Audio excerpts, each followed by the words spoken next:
Hello friends, welcome back to my YouTube channel Lit Talk let's talk.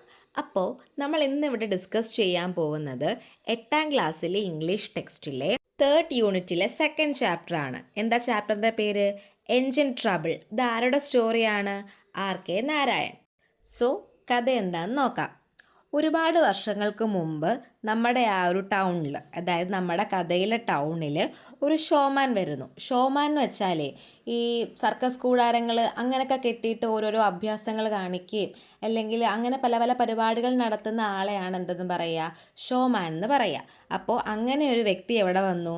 നമ്മുടെ കഥയിലെ ടൗണിൽ വന്നു. അയാൾ അവിടെ ഒരു ഷോ സ്റ്റാർട്ട് ചെയ്യുകയും ചെയ്തു.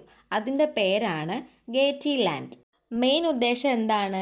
എൻ്റർടൈൻമെൻ്റ് ആണ്. കാരണം ആ ഒരു സമയത്ത് ടിവിയോ സോഷ്യൽ മീഡിയയോ ഫോണോ അങ്ങനത്തെ സംഭവങ്ങളൊന്നും തന്നെ ഇല്ല. എന്ന് വെച്ചാൽ നമ്മൾക്ക് ഇപ്പോൾ എങ്ങനെ എൻ്റർടൈൻ ചെയ്യുന്നത്, അതേപോലത്തെ സാധനങ്ങളൊന്നും എന്തില്ല, ആ ഒരു ടൈമിലില്ല. സോ ഇതിൻ്റെ പ്രത്യേക ഉദ്ദേശം എന്ന് പറയുന്നത് എന്ത് തന്നെയാണ്? എൻ്റർടൈൻമെൻ്റ് ആണ്. അപ്പോൾ ഇതിൻ്റെ എല്ലാ കാര്യങ്ങളും സെറ്റ് ചെയ്ത് വെച്ചിട്ട് ഷോ എന്ത് ചെയ്തു? അവരവിടെ സ്റ്റാർട്ട് ചെയ്തു. അങ്ങനെ ആ ഒരു ജില്ലയിലെ പല സ്ഥലത്തു നിന്നും പല ആൾക്കാർ ഈ ഒരു ഷോ കാണാൻ വേണ്ടിയിട്ട് വരുന്നു. ഒരാഴ്ചയ്ക്കുള്ളിൽ തന്നെ ഈ ഷോയുടെ ആൾക്കാർക്ക് 500 രൂപയോളം കളക്ഷൻ കിട്ടിത്തുടങ്ങി. അവിടെ ഒരുപാട് തരം ഷോസ് ഉണ്ടായിരുന്നു. അതായത് ഒരു അമ്യൂസ്മെൻറ്റ് പാർക്ക് സെറ്റപ്പാണ്. ആനിമൽസിൻ്റെയും മോട്ടോർ സൈക്കിൾ വെച്ചിട്ടുള്ളതും അങ്ങനെ പലതരം സാധനങ്ങൾ വെച്ചിട്ടുള്ള ഡിഫറെൻറ്റ് ടൈപ്സ് ഓഫ് ഷോസ് ആണ് എന്ത് ചെയ്യുന്നത് അവിടെ കാണിക്കുന്നത്. അതുപോലെ ഡിഫറെൻറ്റ് ടൈപ്സ് ഓഫ് ഗെയിംസും. ഈ ഗെയിംസൊക്കെ ജയിക്കുന്നവർക്ക് എന്തുകൊണ്ട്? പ്രൈസും ഉണ്ട്. ക്യാമറ, മെഷീൻ അങ്ങനെ തുടങ്ങിയിട്ട് റോഡ് എൻജിൻ വരെ ഉൾപ്പെടെയുള്ള സാധനങ്ങളാണ് ജയിക്കുന്ന ആൾക്കാർക്ക് പ്രൈസ് കിട്ടുക. അങ്ങനെ ഒരു ദിവസം നമ്മുടെ നറേറ്ററും ഈ ഒരു സ്ഥലത്ത് പോവാണ്. എവിടെ പോവാണ്? ഈ ഒരു ഷോ നടക്കുന്ന സ്ഥലത്ത് പോവാണ്. അങ്ങനെ അവിടുത്തെ കാര്യങ്ങളൊക്കെ കാണുകയും അവിടുത്തെ ഒരു കോൺടെസ്റ്റിൽ പങ്കെടുക്കുകയും ചെയ്യുന്നു. അതിൽ ഒരു ലോട്ടറി വിൻ ചെയ്യുന്നു. ആര്?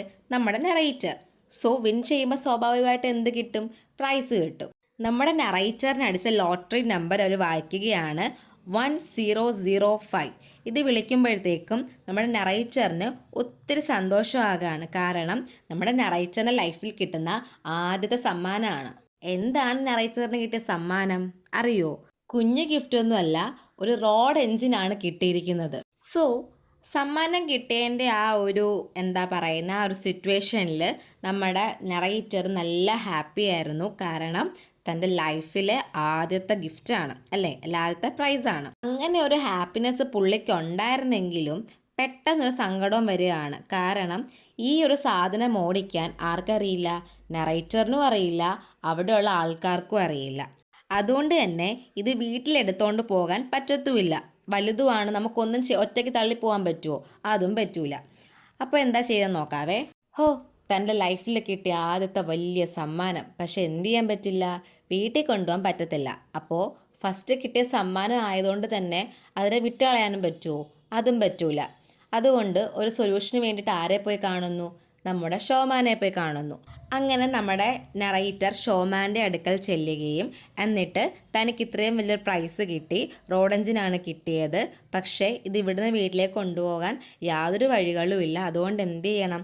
തന്നെ ഒന്ന് ഹെൽപ്പ് ചെയ്യണം എന്ന് പറയുന്നു. അപ്പോൾ ഷോമാൻ പറയുകയാണ്, ഈ കാര്യത്തിൽ മുനിസിപ്പാലിറ്റിയിലെ ആൾക്കാരെ കാണുന്നതാണ് ആകെയുള്ള ആശ്രയം എന്ന് പറയുന്നത്. കാരണം എന്നെക്കൊണ്ട് തന്നെ അവർക്കൊരു തലവേദന അല്ലെങ്കിൽ ഒരു ട്രബിളാണ്. സോ എനിക്ക് എന്ത് ചെയ്യാൻ പറ്റൂല? നിങ്ങളെ ഹെൽപ്പ് ചെയ്യാൻ പറ്റൂല. അങ്ങനെ നമ്മുടെ നറേറ്റർ എവിടെ ചെല്ലുന്നു? മുനിസിപ്പാലിറ്റിയിലെ ആൾക്കാരെ കാണാൻ വേണ്ടി ചെല്ലുന്നു. അങ്ങനെ അവിടെ ചെന്ന് അവരോട് കാര്യങ്ങൾ പറയുമ്പോൾ അവരെന്താ പറയുന്നത്? ഈ ഒരു നമ്മുടെ എൻജിൻ കിടക്കുന്ന ആ സ്ഥലം അതൊക്കെ, ആ എൻജിൻ അവിടെ കിടന്നോട്ടെ, പക്ഷേ ആ എൻജിൻ അവിടെ കിടക്കുന്നിടത്തോളം കാലം ആ സ്ഥലത്തിന് റെൻറ്റ് നിങ്ങൾ തരേണ്ടി വരും. ഇതാര് സമ്മതിക്കുന്നു?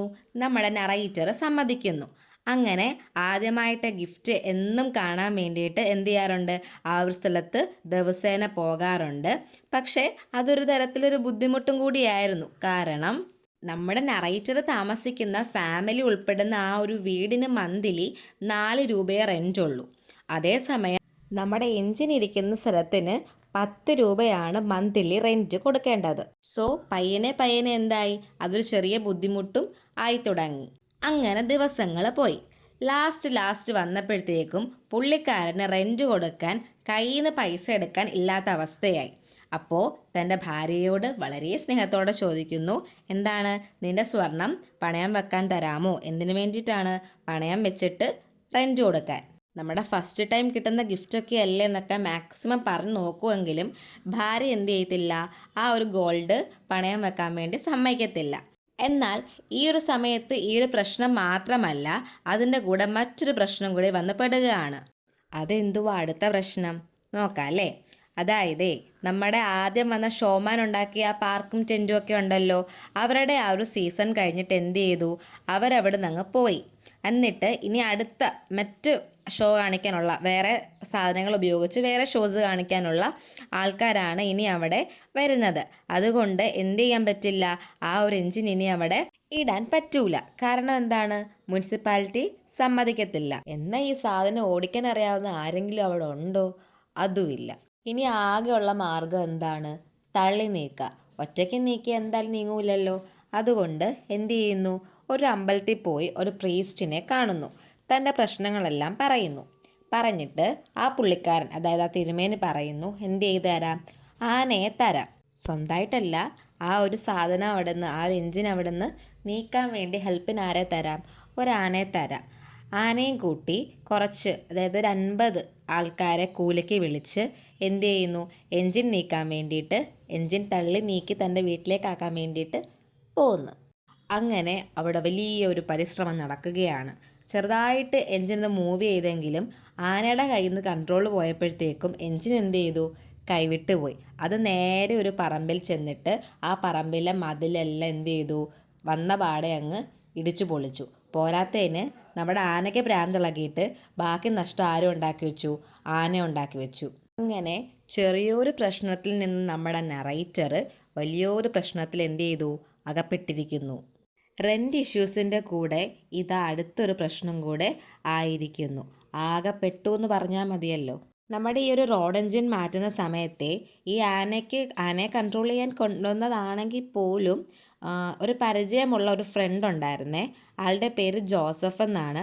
പുള്ളി ഒരു ബസ് ഡ്രൈവറാണ്. സോ വളയം പിടിക്കാനുള്ള ആ ഒരു എക്സ്പീരിയൻസ് ഉള്ളത് കൊണ്ടാണ് എന്ത് ചെയ്തത്, ആ പുള്ളിയും കൂടെ കൂട്ടിയത്. അങ്ങനെ റെൻ്റ് ഇഷ്യൂ കൂടാതെ കണ്ട് ആ ഇടിച്ചു പൊളിച്ച മതിലുണ്ടല്ലോ, ആ മതിൽ റിപ്പയർ ചെയ്യാനുള്ള കാര്യങ്ങൾ, പിന്നെ കൂലിക്ക് കുറേ ആൾക്കാർ വന്നില്ലായിരുന്നു തള്ളാൻ, അവർക്ക് കൊടുക്കേണ്ട കാശ്, പിന്നെ നമ്മുടെ ജോസഫ് ഏട്ടനുണ്ടല്ലോ, ആരാ, ബസ് ഡ്രൈവർ, ആ പുള്ളിക്ക് കൊടുക്കേണ്ട സ്റ്റിയറിംഗ് ഫീ, അതേപോലെ നമ്മുടെ ആനയ്ക്ക് വേണ്ടി വന്ന മെഡിക്കൽ ചിലവുകൾ, അങ്ങനെ ആകെ പുലിവാല് പിടിച്ചിരിക്കുകയാണ് ആര്, നമ്മുടെ നറേറ്റർ. ഇതിൻ്റെ ഇടയ്ക്ക് എന്താവുന്നു, ഇതൊരു പോലീസ് കേസും ആകുന്നുണ്ട്. അതേപോലെ ഇതൊന്നും പോരാഞ്ഞിട്ട് മുനിസിപ്പാലിറ്റിയുടെ നിരന്തരമായ കുറേ നോട്ടീസുകളും എല്ലാം കൊണ്ടും പൊളിഞ്ഞെന്ന് പറഞ്ഞാൽ മതിയല്ലോ. അങ്ങനെ പിന്നെന്താ നടന്നെന്ന് നോക്കാം. എങ്ങനെങ്കിലും ഈ ഒരു എൻജിൻ തൻ്റെ തലയിൽ നിന്ന് ഒഴിഞ്ഞു പോകണേ എന്ന് പ്രാർത്ഥിച്ച് അതിനുവേണ്ടി സൊല്യൂഷൻ ആലോചിച്ച് നടക്കേണ്ട ഒരവസ്ഥയായി. അപ്പോഴാണ് അവിടെ പെട്ടെന്നൊരു ദിവസം എന്തുണ്ടാവുന്നത്, ഒരു ഭൂമി കുലുക്കം നടക്കുന്നത്. മുൻപേ ഞാൻ പറഞ്ഞില്ലായിരുന്നോ, എല്ലാം കൊണ്ടും അവതാളത്തിലായി നിന്ന അവസ്ഥയിൽ അവസാനം പോലീസ് കേസുമായെന്ന്. അതായത് ആ ഒരു പറമ്പും മതിലൊക്കെ ഇടിച്ചു പൊളിച്ചില്ലേ, അപ്പോൾ ആ ഒരു ഏരിയയുടെ ഓണറാണ് എന്ത് ചെയ്തത്, ഇത് കേസാക്കിയത്. സോ അതുകൊണ്ട് തന്നെ എന്ത് ചെയ്യണം, അയാൾക്ക് അതിൻ്റേതായിട്ടുള്ള നഷ്ടപരിഹാരം കൊടുക്കേണ്ടിയിരിക്കുന്നു. സോ ഇത് കൊടുക്കേണ്ടിയിരുന്ന ആ ഒരു ടൈമിലാണ് എന്തുണ്ടാവുന്നത്, പെട്ടെന്നൊരു എർത്ത് ഒരു ഭൂമികുലുക്കം ഉണ്ടാക്കുന്നത്. എന്നിട്ട് ഇതിൻ്റെ അടുത്ത ദിവസം, അതായത് ഭൂമികുലുക്കം ഉണ്ടായതിൻ്റെ അടുത്ത ദിവസം ട്രാക്ടറിൻ്റെ അവസ്ഥ എന്തായി എന്നറിയാൻ വേണ്ടിയിട്ട് നമ്മുടെ നറേറ്റർ ഓടിച്ചാടി ചെല്ലുകയാണ്. നമ്മുടെ റോഡ് എൻജിൻ്റെ ഇപ്പോഴത്തെ അവസ്ഥ എന്താണെന്നറിയോ, അത് ഒരു യൂസ്ലെസ് ആയിട്ടുള്ള ഒരു കിണർ, ലൈക്ക് പൊട്ടക്കിണർ. ആ ഒരു കിണറ്റിനകത്തിൽ തലയും കുത്തി കിടക്കുകയാണ്. ഇത് കണ്ടുവരുന്ന നമ്മുടെ ആ ഒരു പ്രോപ്പർട്ടിയുടെ ഓണർ ഉണ്ടല്ലോ, മറ്റേ കേസ് കൊടുത്ത ആ പുള്ളി, അയാൾ ഒരുപാട് സന്തോഷത്തോടെ ഓടി വന്നിട്ട് പറയുന്നു, നിങ്ങളുടെ കേസ് എന്ത് ചെയ്യുക, ഞാൻ പിൻവലിക്കാം. ഈ കേസിൻ്റെയും അല്ലാതെ നിങ്ങൾക്ക് എത്ര ചിലവായിട്ടുണ്ടോ അത്രയും പൈസ ഞാൻ നിങ്ങൾക്ക് അങ്ങോട്ട് തരാം. അതല്ല അതിന് മേലെ ഇനി കാശ് വേണമെങ്കിൽ എന്ത് ചെയ്യാം, അതും ഞാൻ തരാമെന്ന് ഇയാൾ പറയുന്നു.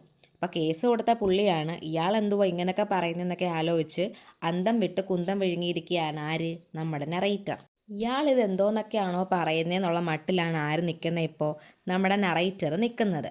അപ്പോൾ എന്താണ് ആ പ്രോപ്പർട്ടിയുടെ ഓണർ അങ്ങനെയൊക്കെ പറയാൻ കാര്യമെന്ന് നമുക്ക് നോക്കാം. നമ്മുടെ ആ പ്രോപ്പർട്ടിയുടെ ഓണർ ഉണ്ടല്ലോ, ആ പറമ്പിലായിരുന്നല്ലോ ഈ ഒരു പൊട്ടക്കിണർ അല്ലെങ്കിൽ യൂസ്ലെസ് ആയിട്ടുള്ള ഒരു വെല്ലുണ്ടായിരുന്നത്. അപ്പോൾ അത് ക്ലോസ് ചെയ്യാൻ വേണ്ടിയിട്ട് നമ്മുടെ ഓണർ പലമാതിരി വഴികൾ നോക്കിയിട്ടുണ്ടായിരുന്നു. പക്ഷേ ഒരു വഴി പോലും എന്ത് ചെയ്തില്ല, നടന്നില്ല. അങ്ങനെ ഇരുന്ന ഈ ഒരു എർത്ത് എന്ത് സംഭവിച്ചത്, ഈ ഒരു എൻജിൻ കറക്റ്റായിട്ട് ആ കിണർ കറക്റ്റ് ഫിറ്റായിട്ട് ക്ലോസ് ആയ പോലെ എന്ത് ചെയ്തത്, തലയും കുത്തി അതിലേക്ക് മറിഞ്ഞ് വീണിരിക്കുന്നത്. അപ്പോൾ എന്ത് പറ്റി, ഇപ്പം അയാൾ കുറേ നാളുകൾ കൊണ്ട് ക്ലോസ് ചെയ്യാൻ നോക്കി ആ ഒരു വെല്ല് പെർഫെക്റ്റ് ആയിട്ട് ഇപ്പം ട്രാക്ടർ വീണതോടെ അടഞ്ഞു. ഇതിൽ പരം സന്തോഷം നമ്മുടെ ആ ഒരു ഓണർക്ക് കിട്ടാനില്ല. ഇതുകൊണ്ടാണ് എന്ത് ചെയ്തത്, ആ ഒരു പ്രോപ്പർട്ടിയുടെ ഓണർ അങ്ങനെയൊക്കെ നമ്മുടെ നറേറ്ററിനോട് പറയുന്നത്. പക്ഷേ നമ്മുടെ നറേറ്റർ നല്ലവനായ ഒരു വ്യക്തി ആയതുകൊണ്ട് അയാൾ എന്ത് ചെയ്തു, കേസിൻ്റെയും അല്ലെങ്കിൽ ഈ ഒരു ട്രാക്ടർ കാരണം തനിക്കുണ്ടായ ഇഷ്യൂസിൻ്റെ പൈസ മാത്രമേ ഈ ഒരാളുടെ കയ്യിൽ നിന്ന് വാങ്ങുന്നുള്ളൂ. അതിൽ പരം അയാൾ പറഞ്ഞല്ലോ വേണമെങ്കിൽ വേറെ കാശും ഞാൻ അങ്ങോട്ട് തരാമെന്ന്. അതെന്ത് ചെയ്യുന്നില്ല, നമ്മുടെ നറേറ്റർ വാങ്ങുന്നില്ല. ഇതോടുകൂടി എന്ത് ചെയ്യാണ്, നമ്മുടെ ഈ ഒരു സ്റ്റോറി എൻഡ് ചെയ്യാണ്. കഥ മനസ്സിലായിട്ടുണ്ടെന്ന് വിശ്വസിക്കുന്നു. കഥ മനസ്സിലായെങ്കിൽ കമൻറ്റ് ചെയ്യുക. ഒപ്പം എൻ്റെ ചാനൽ സബ്സ്ക്രൈബ് ചെയ്യുക, സപ്പോർട്ട് ചെയ്യുക, ഷെയർ ചെയ്യുക.